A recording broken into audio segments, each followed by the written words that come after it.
وقالوا لولا نزل عليه آية من ربه قل إن الله قادر على أن ينزل آية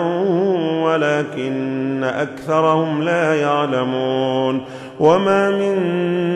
دابة في الأرض ولا طائر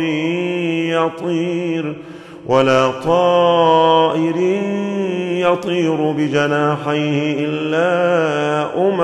أمثالكم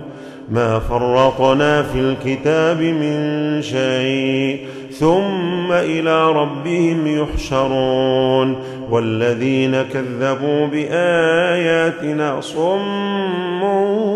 وبكم في الظلمات من يشاء الله يضلله ومن يشاء يجعله على صراط مستقيم قل أرأيتكم إن أتاكم عذاب الله أو أتتكم الساعة أغير الله تدعون إن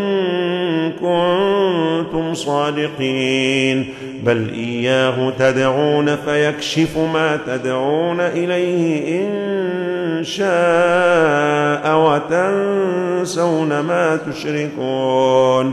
ولقد أرسلنا إلى من قبلك فأخذناهم بالبأساء والضراء لعلهم يتضرعون